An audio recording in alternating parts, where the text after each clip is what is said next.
The day my girlfriend said I'd never be successful, I didn't argue because I already knew something she didn't. It happened at dinner with her friends, where everyone was talking about promotions, investments, and expensive vacations. And then Chloe laughed and said, "Ethan's still working on his little app. It's kind of cute."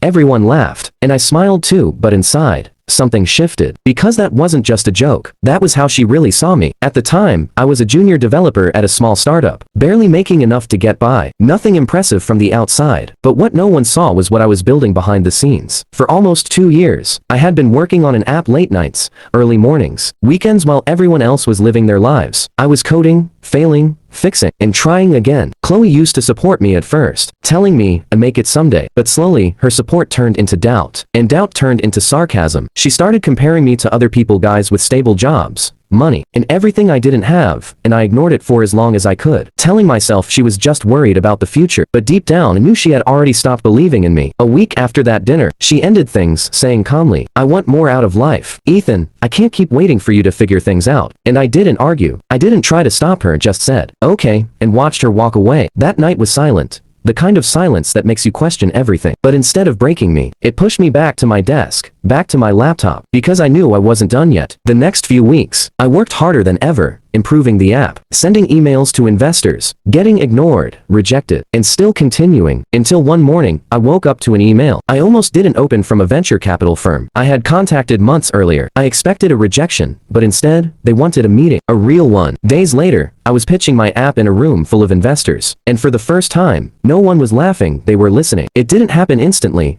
There were more meetings, pressure, and uncertainty. But a few months later, I signed the deal. Fund, real backing. The same little app had become a real company. Everything changed after that. I quit my job, built a team, moved forward, and finally started seeing my vision come to life. Months later, I got a message from Chloe. "I heard about your success. I'm really proud of you. Maybe we can meet." I stared at it for a long time, remembering both the good moments and the way she once looked at me like I wasn't enough. But I agreed to meet her anyway. We sat in a cafe, talking like nothing had happened, until she finally said, "I think I made a mistake. I didn't realize what you were capable of. I just needed stability back then. But now, things are different." And that's when I realized the truth. She didn't believe in me. She believed in my success. So I asked her one question. "Would you be here if I was still that same guy you left?" She didn't answer. She just looked down. And in that silence, I got everything I needed to know. I smiled, stood up, and said, "Thank you for leaving. You forced me to become the man you didn't believe I could be." And then I walked away without looking back. Because sometimes people don't leave you because you're not enough. They leave because they can't see your future. And by the time they finally do, it's already too late. Follow for more crazy stories.